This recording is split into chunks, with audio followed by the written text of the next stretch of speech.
Durante muchos siglos y milenios, una de las preguntas más enigmáticas y también más debatidas sigue siendo la relacionada con el destino de las 12 tribus perdidas de Israel. Las personas la plantean desde hace siglos, suponiendo que en algún momento estos antiguos pueblos se perdieron, desaparecieron sin dejar rastro, como en la sombra de tiempos olvidados. Sin embargo, esa visión de la situación es más bien el resultado de una simple incomprensión y de algunos mitos históricos que de una imagen real de los hechos.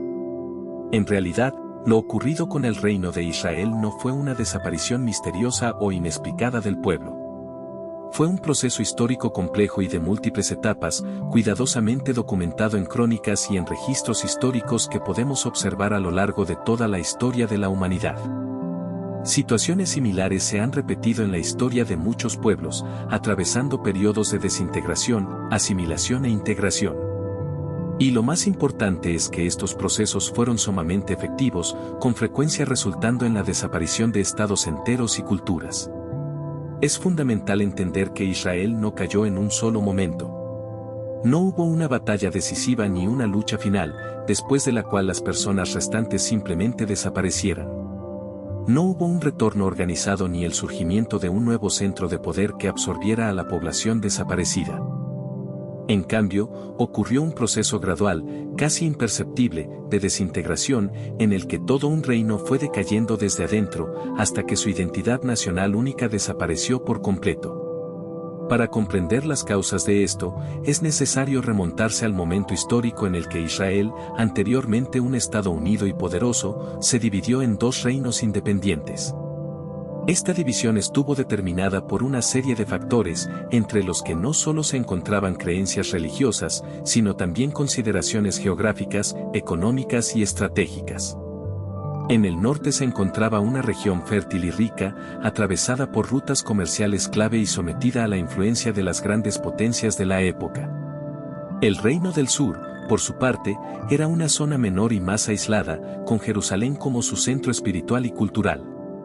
Estas diferencias se convirtieron en los determinantes del rumbo político, en la elección de aliados y en la formación de una percepción del mundo particular en cada pueblo, tanto en relación con Dios como con la autoridad y el entorno. Los reyes de Israel del norte tomaron decisiones estratégicas que les parecieron convenientes, teniendo en cuenta sus intereses. Sin embargo, esas decisiones tuvieron consecuencias de largo alcance. Cuando entra en escena Asiria, sus acciones difieren de las que posteriormente emprendieron otros imperios. A diferencia de aquellos que simplemente conquistaban territorios para establecer control, los asirios buscaban eliminar pueblos enteros, practicando el terror y la exterminación total. Esa táctica fue precisamente la que llevó a que las 10 de las 12 tribus de Israel desaparecieran como pueblo, dejando tras de sí nada más que restos, ni fundamentos ni posibilidades de retorno. En esta historia hay lecciones importantes y matices que ayudan a entender por qué el reino del sur, Judá, pudo regresar del exilio babilónico, mientras que el reino del norte, Israel, no. Tras la muerte de Salomón, Israel no se dividió solo por disputas internas o por luchas por el poder. Esta fractura no fue casual, sino que tuvo un carácter profundo y estructural, como evidencia la profunda crisis que ya entonces atravesaba el Estado. Esto se relata con detalle en el Libro de los Reyes, en el capítulo 12. En ese entonces, el territorio, previamente unido en un solo reino, empezó a funcionar como dos sistemas completamente independientes. El reino del norte, Israel, se formó como una extensa zona fértil, económicamente activa y atravesada por importantes rutas comerciales que conectaban Egipto con Mesopotamia. Estas rutas no solo transportaban mercancías, sino también ideas, culturas, influencias políticas y generaban constante presión externa.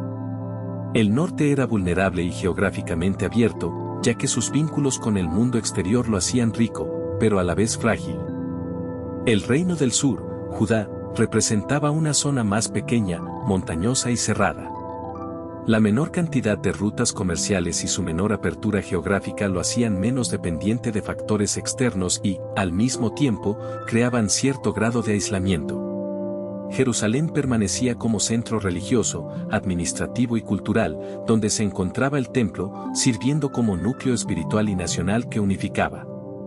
Este eje simbólico y espiritual se convirtió en un elemento clave de la identidad del pueblo, formando no solo su sentido de pertenencia, sino también consolidando la unidad interna. Fueron precisamente las diferencias geográficas y las reacciones políticas y económicas que de ellas surgieron las que comenzaron a influir significativamente en el desarrollo de ambos reinos. Para mantener su estabilidad, el Reino del Norte debía garantizar la estabilidad de su economía interna, apoyar el comercio y establecer alianzas estratégicas, lo que a menudo lo obligaba a tomar decisiones difíciles y a hacer compromisos. En el centro de estos acontecimientos no hubo un intento improvisado o fortuito de cambio, sino una estrategia cuidadosamente planificada que consideraba la compleja situación geopolítica de la época. En primer lugar, no se podía confiar en Jerusalén como centro religioso y espiritual principal, ya que esa ciudad se encontraba en una zona hostil, ocupada por el enemigo. Por ello, la autonomía que emanaba de Jerusalén estaba en peligro, y solo era posible encontrar otro camino para mantener la vida espiritual y, a la vez, la independencia política. Es por eso que los reyes del norte idearon un plan muy elaborado, crearon centros religiosos alternativos, modificaron radicalmente las formas de culto aceptadas, redefinieron los símbolos asociados con la fe, todo esto con un único objetivo: asegurar la estabilidad política y económica de su estado. Desde el punto de vista ideológico y administrativo, estas medidas tenían un significado estricto. No era una decisión accidental, sino una lógica cuidadosamente diseñada que, desde la perspectiva de la gestión, podía parecer muy justificada y eficaz. Al mismo tiempo, tal ruptura, esa fractura artificial en la integridad espiritual, tuvo sus consecuencias secundarias, condujo a cambios irreversibles en la percepción general de la identidad espiritual del pueblo. Y aunque estas diferencias en la estructura de la fe y la cultura no generaron conflictos inmediatos, sentaron las bases profundas para la aparición de dos modelos completamente distintos de resistencia y supervivencia. Mientras que el reino del sur, Judá, mantenía una imagen espiritual central, una memoria común, un punto de referencia y un centro espiritual unificado, el reino del norte, que incluía también la antigua región de Israel, se volvía cada vez más pragmático y funcional.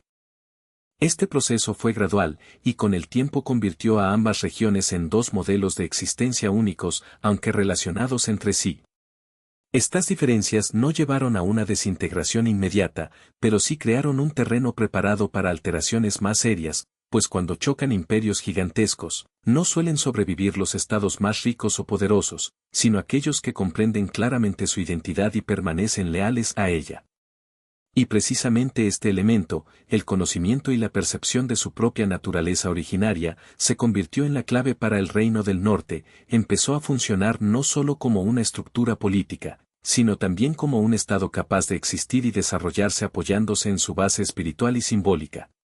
Una comprensión fundamental aquí es que el poder militar o el comercio por sí solos no garantizan el éxito ni la estabilidad duradera del Estado. Este necesita centros de apoyo espiritual y cultural, puntos que proporcionen identidad y unidad.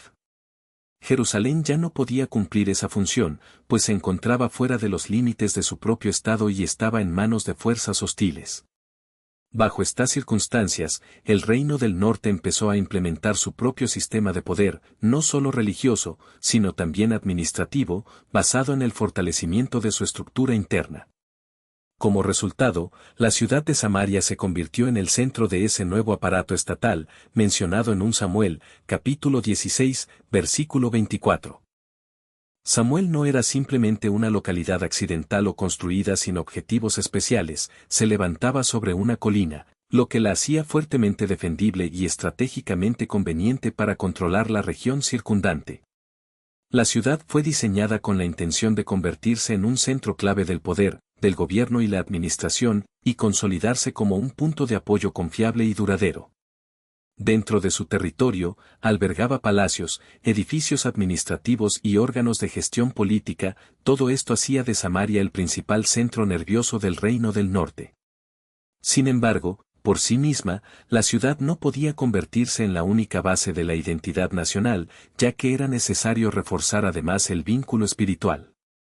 Como respuesta a esta necesidad, el rey Jeroboam decidió establecer dos centros religiosos estratégicamente importantes dentro de su territorio, uno en Betel, en el sur, más cerca de la frontera con el reino de Judea, y otro en Da, en el extremo norte. Esta elección no fue casual. Betel se ubicaba cerca de la frontera del sur, sirviendo como una especie de guarnición que vigilaba los flujos de personas que previamente se dirigían hacia el gran centro urbano, Jerusalén. Da, por su parte, actuaba como un punto de apoyo en las fronteras del norte, reforzando la presencia de la religión en una región que abarcaba la frontera con un estado vecino.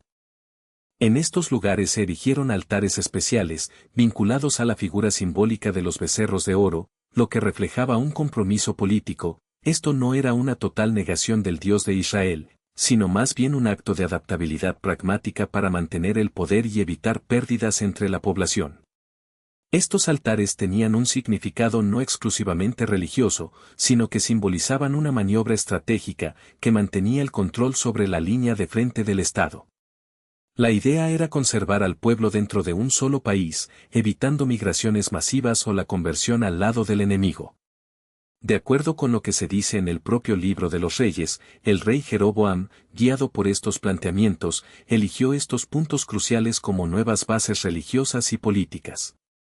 Para que esta estructura compleja y multilayered funcionara sin fallos, era necesario un planeamiento preciso, ciudades bien acondicionadas, control sobre el movimiento de las personas y una infraestructura potente capaz de recibir y atender a grandes concentraciones de población. En aquella sociedad, nada se construía sobre bases temporales, todas las situaciones y objetos se creaban pensando en el largo plazo. Así, en el marco de este sistema, Samaria fue elegida como capital, y ciudades como Betel y Da desempeñaron el papel de centros religiosos, sirviendo de faros espirituales para los fieles. Este modelo fue diseñado para durar mucho tiempo, para mantenerse sólido y estable. Administrativamente, contaba con una estructura bastante lógica, y desde el punto de vista logístico, era lo más eficiente posible. Sin embargo, esta reorganización tuvo una profunda influencia en el destino interno y externo del país.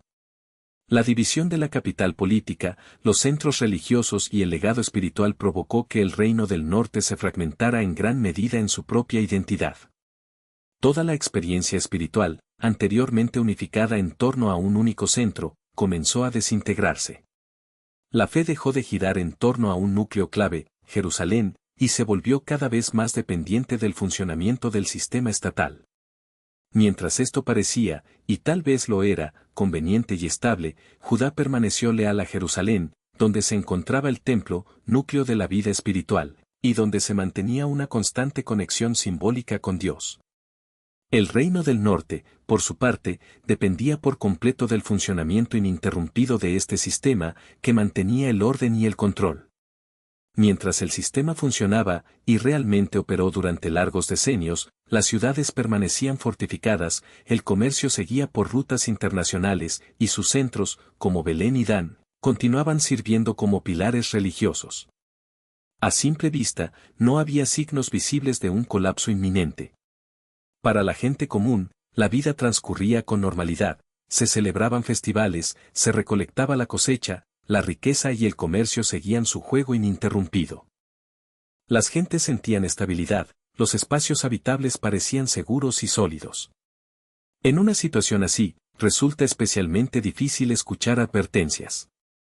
Cuando todo parece correcto y estable, la idea de que algo anda mal por dentro parece superflua e incluso inapropiada.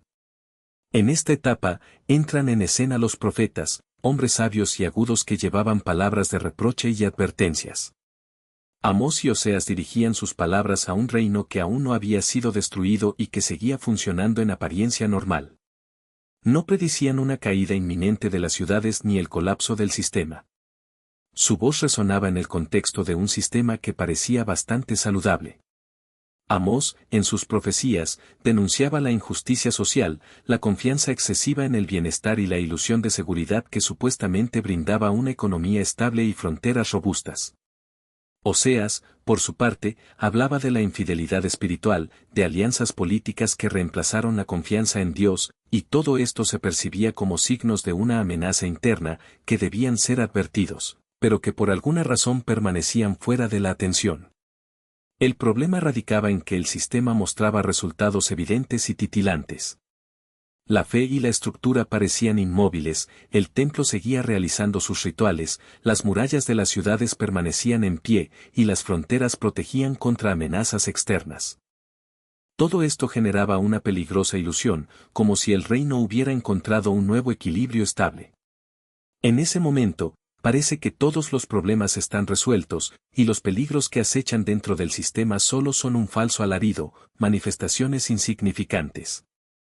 La Biblia muestra claramente que el principal error del Reino del Norte fue no solo la transgresión de la voluntad de Dios, sino también una incorrecta comprensión del éxito. Atribuían la suerte y la riqueza a la aprobación divina. Cuando el sistema funcionaba, y funcionaba perfectamente, las advertencias de los profetas parecían un sonido vacío. Las rutas comerciales atravesaban todo el país, las ciudades florecían, e incluso los valores espirituales parecían insignificantes. La vida espiritual interna a menudo se subestimaba, considerándola secundaria en comparación con la economía y el orden externo. Mientras Belén y Dan permanecían fortificados, la gente no sentía la urgencia de corregir algo. Mientras el país resistía ataques externos y conflictos internos, toda la situación parecía bastante estable. Pero precisamente en esa vulnerabilidad oculta, invisible, radicaba el peligro. Como los sistemas suelen funcionar solo cuando todos sus elementos están íntegros, su destrucción ocurre casi inadvertidamente cuando llega el momento de su fallo. Por eso, en estas circunstancias, la capacidad de escuchar las advertencias internas y no permitir que la ilusión de estabilidad borre la necesidad de una renovación espiritual y social constante adquiere una importancia crucial. En el mundo moderno, a menudo, no enseñan a las personas cómo sobrevivir en condiciones de destrucción total, cuando todo, los puntos de referencia habituales, los valores y las conexiones, desaparece sin rastro. En el libro de la historia del anteriormente floreciente Reino del Norte, su esencia estaba estrechamente relacionada con su estructura, con su capital, con los centros regionales y con su estabilidad política establecida. Estos elementos formaban su carácter, creaban la sensación de confiabilidad y protección. Sin embargo, la preparación para un escenario tan radical era completamente inexistente. Nunca se recordó ni se tomó conciencia en el pueblo de que podrían desaparecer las fronteras, las ciudades a las que estaban acostumbrados, y que el mapa del país podría convertirse en un vacío desolado. Tampoco existía unidad espiritual capaz de sobrevivir a una catástrofe. La conexión con Dios, con las fuentes espirituales, con la fuerza espiritual mantenida por la fe y las tradiciones, todo esto fue destruido o olvidado. Los profetas, que predijeron las calamidades venideras, veían esto y advertían al pueblo, intentando despertarlo ante la amenaza inminente. Pero los hombres solo miraban el presente, percibiéndolo como una realidad tranquila y segura, sin pensar en el futuro. Y en ese momento, cuando parecía que todo era estable y el peligro había pasado, se alcanzó el umbral más crítico en la historia del Reino del Norte. No en su momento de debilidad, sino cuando parecía fuerte y confiado en sí mismo, como si ignorara todas las advertencias. Porque, cuando el sistema funciona y parece impecable, nadie espera su caída inminente, esta llega casi sin que uno lo note, de forma repentina y silenciosa. Sin embargo, cuando la poderosa Asiria entra en escena, el escenario cambia por completo. Este mecanismo imperialista no actúa como los conquistadores habituales de la historia bíblica para gobernar los territorios conquistados. Su objetivo es mucho más profundo y sangriento: asimilar, destruir y disolver la identidad nacional de los pueblos que quedan bajo su control. No busca gestionar las culturas y tradiciones existentes, sino destruirlas, transformándolas en nada. Ante el primer avance del ejército asirio, el texto bíblico muestra claramente, el reino del norte no fue tomado por sorpresa, sino que fue previsiblemente preparado. Durante muchos años, Dios envió profetas para advertir y orientar al pueblo. Figuras como Elías, Eliseo, Amós y Oseas se dirigían directamente a los reyes y al pueblo, advirtiendo sobre la fragmentación espiritual y el colapso moral. Estas profecías no eran mensajes impersonales, señalaban claramente un problema universal. En lugar de mantener su identidad espiritual y cultural, el pueblo se concentró solo en la estructura externa, en los mecanismos de poder y control.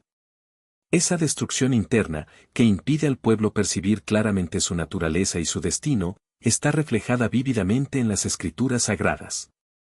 En el segundo libro de Samuel, en el capítulo 17, se relata cómo Dios advierte repetidamente a Israel a través de los profetas. Pero todos estos mensajes de advertencia quedaron sin la debida atención y reacción. Cuando comenzaron los avances del ejército asirio, no sucedieron de inmediato. Inicialmente, aumentaron las presiones políticas, demandas de tributos, coacción para someterse, dependencia de fuerzas y influencias extranjeras. Luego siguieron las incursiones militares, se conquistaron ciudades fronterizas, regiones estratégicas y pequeños asentamientos.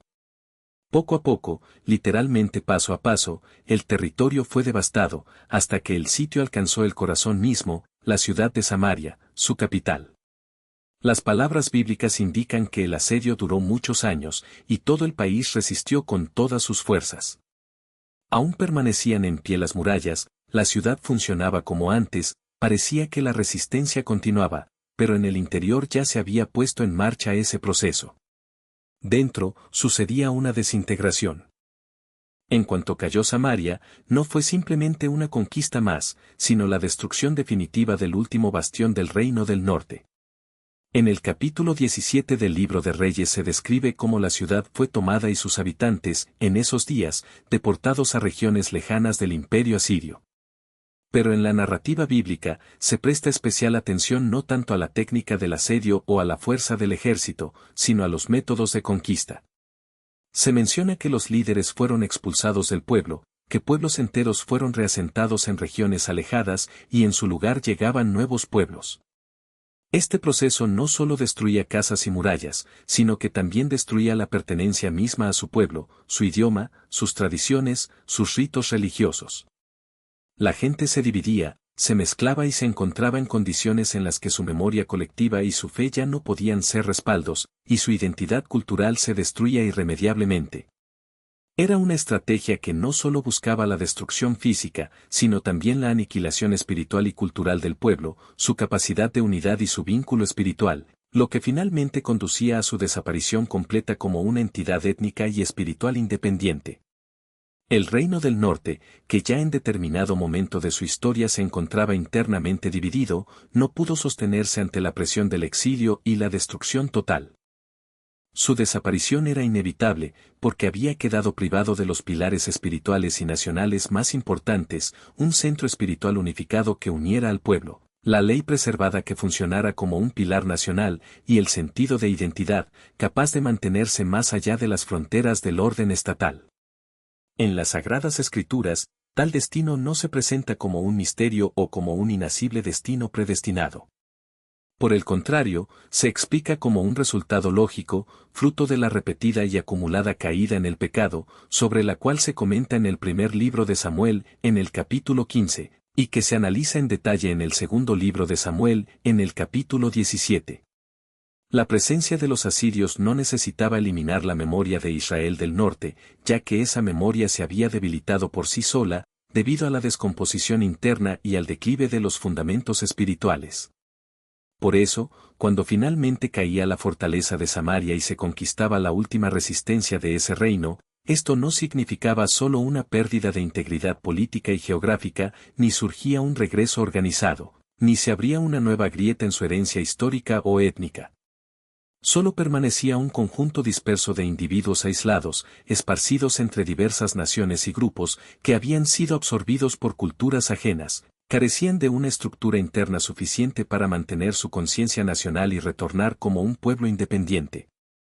Se puede decir que la desaparición de Israel del norte no ocurrió de una vez, sino que fue un proceso gradual, lento, acompañado de la pérdida de las condiciones clave para su existencia. Esto es lo que distingue su destino del futuro de Judá. Tras la derrota de Samaria y la subsiguiente deportación, el destino del reino del norte no se redujo a una desaparición silenciosa o a un silencio total. Su muerte definitiva consistió no solo en que el pueblo fue dispersado en diversos lugares, sino en la ruptura de los lazos que lo hacían un cuerpo unido. Sus habitantes fueron esparcidos por distintas regiones del imperio asirio, divididos en pequeños grupos, cada uno de los cuales se sumergía en idiomas, religiones y tradiciones culturales completamente ajenas. No existía ningún centro hacia el cual dirigir la preservación de la memoria nacional, ni una capital, ni un santuario, ni un centro de culto que unificara y sustentara la vida del pueblo. En las Escrituras se describe detalladamente cómo la tierra que en algún momento perteneció a Israel del norte se pobló con pueblos completamente ajenos, extranjeros traídos de afuera, representantes de diferentes nacionalidades, con tradiciones diversas, con dioses diferentes a los anteriores. Este proceso está claramente expuesto en el segundo libro de Samuel, en su 17º capítulo. El resultado de tal situación fue no solo la conquista y colonización de esa tierra, sino también la destrucción de su propia identidad. La pérdida de un idioma común, la desaparición de ceremonias unificadas, la pérdida del legado de tradiciones, todo ello llevó a que el pueblo dejara de existir como una comunidad activa y organizada. Cada familia y cada clan permanecen solo en la individualidad, en aislamiento, lo que gradualmente borra de la memoria muchos detalles importantes de la historia, las costumbres y las creencias. Sin asambleas unificadoras, sin registros genealógicos, sin un santuario central ni puntos de referencia sólidos, cada familia se queda por sí sola, como una unidad aislada. La sensación de pertenencia que en un principio se había experimentado se destruye y, en última instancia, las identidades de los pueblos dispersos se diluyen, se disuelven y dejan de unirse en un todo cohesionado. El idioma comienza a desaparecer progresivamente, las tradiciones se mezclan, las historias del pasado pierden su secuencia y se convierten en recuerdos dispersos, en episodios perdidos en el flujo del tiempo. De manera similar, desaparece la estructura estable y organizada del pueblo, este se convierte simplemente en un conjunto de individuos aislados, a veces sin origen ni alma. La Sagrada Escritura no sigue específicamente el destino de cada una de estas personas por separado, y en ello radica un significado importante.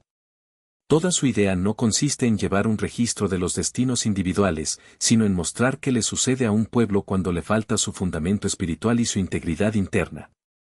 La quietud que sigue tras la caída no es la ausencia de información, sino la evidencia de la pérdida de continuidad. Todo el reino del norte de Israel deja de existir no porque Dios lo haya olvidado o apartado, sino como resultado de una destrucción histórica, la disolución de su estructura interna, la pérdida de vínculos espirituales y memoria. Precisamente en esto reside la diferencia de su destino respecto al de Judá.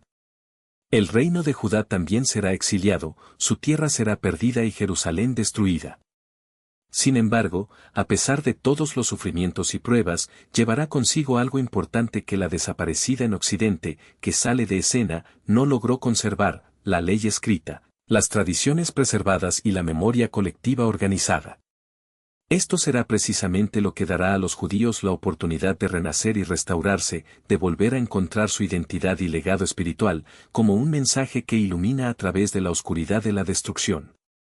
Esto, en última instancia, permitirá regresar y explicará por qué, aproximadamente 70 años después del exilio en Babilonia, regresan Judá y Benjamín, mientras que el reino del norte permanece en la historia como una advertencia, no como un enigma, como una consecuencia inevitable de los acontecimientos, no como un misterio místico. Lo que sucede con Judá poco después de ese gran exilio parece inicialmente similar a lo ocurrido con el reino del norte. Tanto allí como allá hubo una invasión del enemigo, la caída del Estado y, en última instancia, el exilio del pueblo fuera de sus tierras nativas. Sin embargo, el desenlace de estos procesos resultó ser fundamentalmente diferente. En el destino de Judá hay una diferencia específica y fatídica.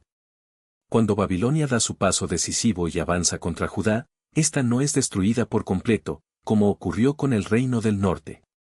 En ese caso, simplemente es desplazada, reemplazando el antiguo orden por uno nuevo.